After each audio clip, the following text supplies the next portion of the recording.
All right, Gradey, welcome. Nice to be catching up with you. We're here at training camp, Yep. headed into year 3. I guess the first thing for the fans, your expectations for your own game, kind of what you want to have happen for yourself this year. What's on the docket? Yeah, I always just want to build off from the last season. Um, Go back to the film room, find out what I did good, what I did bad. Little different things like that where I can see on the film that from a different perspective. Yeah. And kind of allow that to help me hit the ground running going into this season. Yeah, that makes sense. Last training camp, we kind of talked about the art of cutting, and actually, more specifically with you guys, you run like these 5-man sequences out of the pick and roll, motion everywhere. As an off-ball mover in this action, how do you determine between holding your space Yeah. and deciding when to cut? Like how many different reads are going through your head at a time? Yeah, I mean, there's a little of reading, who's on the court with you, Yeah.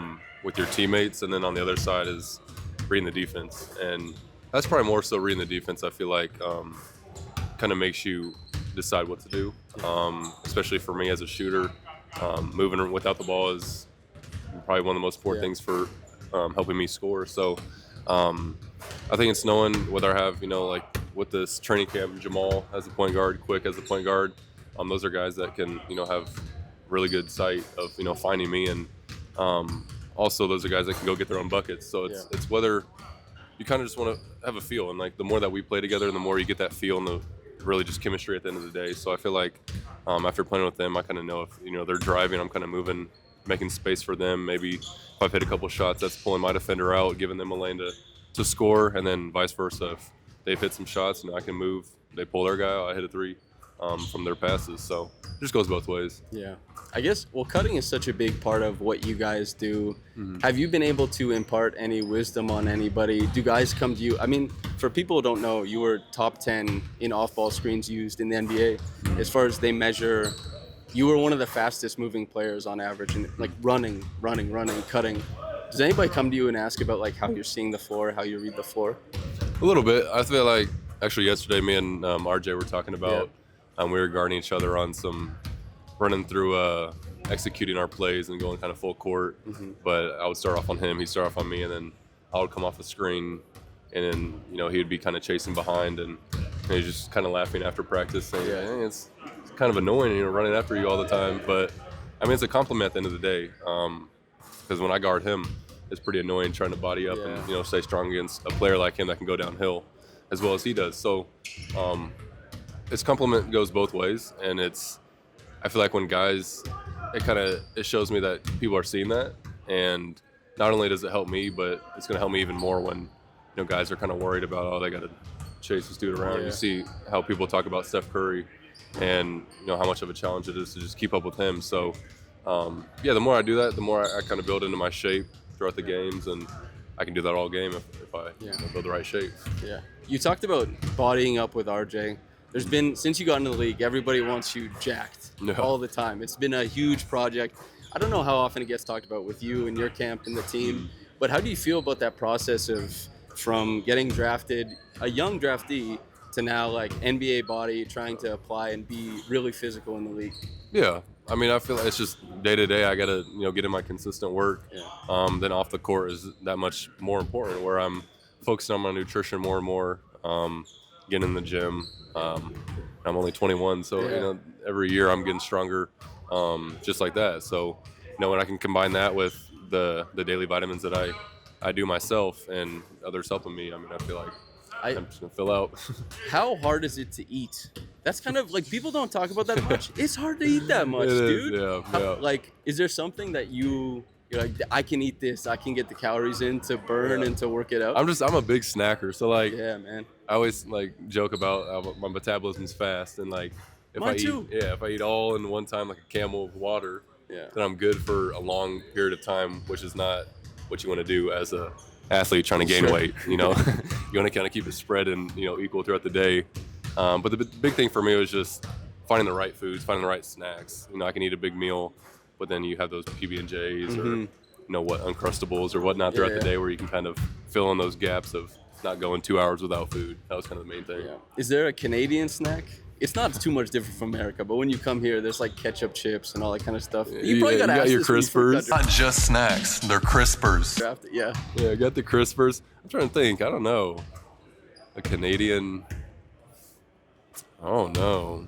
What do you eat Canadian? I think there's like dill pickle chips. I lived in yeah. Mexico for a while, and the difference in chips in Mexico compared to Canada was crazy, man. Yeah. But okay, I mean, it's not that important. Yeah. Chips are good. Yeah, chips are good. Finishing. You have great touch. He's made a few, right? 2 bounces, right? He's got a little pop, a little burst in his game. There it is right there. When I've talked to a lot of scouts about your game, done a lot of analysis. Mm-hmm. It's the scorer type stuff that really stands out about what you do. Obviously, a lot of guys shoot the ball, but how do you feel about attacking closeouts, getting downhill, and making that like it's a big feature of your game, but making it efficient and really valuable for the team? Yeah, I think growing up, playing a bunch of sports really helped me kind of learn versatility. Yeah. And playing, baseball, football, and basketball and different things, helping different facets of my game. So I've always kind of like had that, where I'd always have fun, like random finishes when I'd be like middle school and it'd be like, but then got to like high school, like towards my junior, senior year, I turned into that kind of shooter focus where people in the scout would just be like shooter.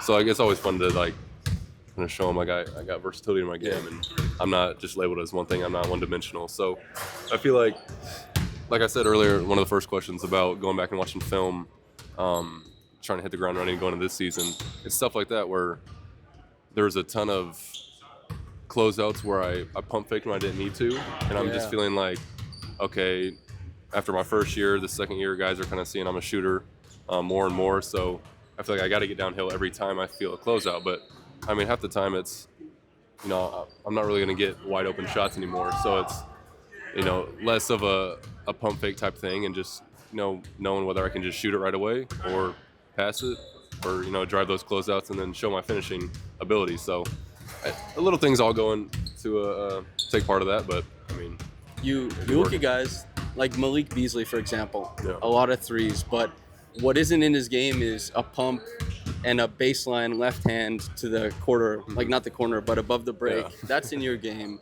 A lot of you have the stutter rip. Yeah. There's a lot of triple threat that isn't that common for guys who have a shooter's reputation. Yeah. I know quickly. How fast is your fastball? My fastball? Yeah, dude. I was a pitcher. My main thing was shortstop. I was a shortstop. That was my position. But no, I played pitcher in middle school. Then I just stayed shortstop. I was always good at shortstop. Then I got to high school, and then I don't think my miles per hour changed at all. Do you have a nice swing? BP. Yeah, I was. Yeah, solid. But I was known for the shortstop stuff. Okay. So. Well, regardless, the the adaptability of your scoring game. As you said, you started to like specialize into a shooter. Obviously, the story of your jump shot and your mom teaching it is great, but rounding out your game when the NBA a lot of times is asking you to be one thing, and how do you measure that? Obviously, the team tells you to do stuff, but spending time on your own on what you want to improve, how do you make time? I mean, that's what kind of the off season's for a little bit of growing your game. But at the end of the day, I think the first priority for the team aspect is just knowing your role. Yeah. Like I'm not going to go out there and try to play point guard. I know my role. And but the thing that's so amazing about Coach Darko and the selflessness of this team is we have guys that can do a lot of different things. And we still, we know our roles. I know that I'm going to spot up, and if I have an open shot, I'm going to take it. But also I know if Quickly has an open shot, he's going to take it. He's going to be versatile around the rim too. And like I said earlier, like a lot of these guys aren't one-dimensional. So it's, first and foremost, knowing your role, not trying to play outside yourself. But then, if coach asks you to do something, you got to, if you're not fully great at that, on the off season, you got to, try to perfect that as much as you can. So luckily for us, we got versatile dudes, like I said. So we can selfish question for me. So I've tracked a lot of your jump shots, trying to determine like what makes it good, what makes it bad, where do you struggle. Your rookie season, great on movement threes. I asked you that on media day the one year. Last year, stronger on this standstill stuff, and you had a huge discrepancy in your corner from year to year. Yeah. From your perspective, when you go look at your tape, what are you seeing? Like, why does this manifest differently? I think my rookie season, once I started kind of getting on a low roll, kind of towards the middle Mm-hmm. to the end of the season, they were letting me shoot in the corner a lot more. Sure. I feel like not as much letting me, but I was just finding open shots in the corner and shot really well, at the corners. And then I think transitioning to my second year, it was a little more ability to kind of go above the break and have a little more freedom around that, not just every possession I'm running straight to the corner. So every year it's kind of growing my game. I think it's just reading the defenses.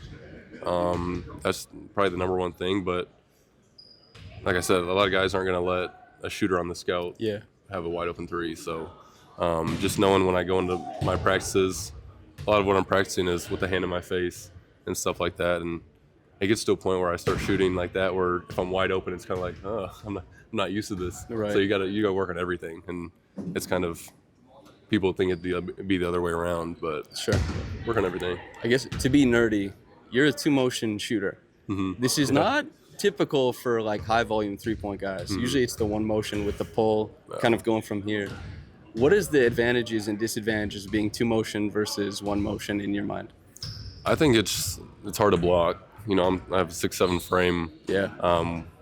Like you said, a lot of guys are over the head and then going.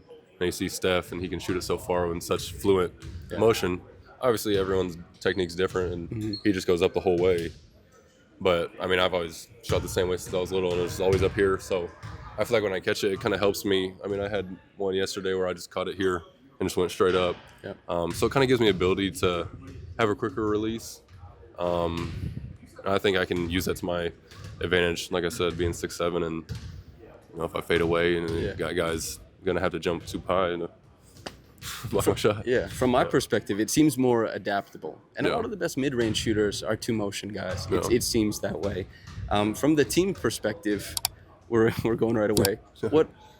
You've been here for 2 years. The team hasn't won a ton of games. What's your expectations for the team on the, I guess, team-wide scale?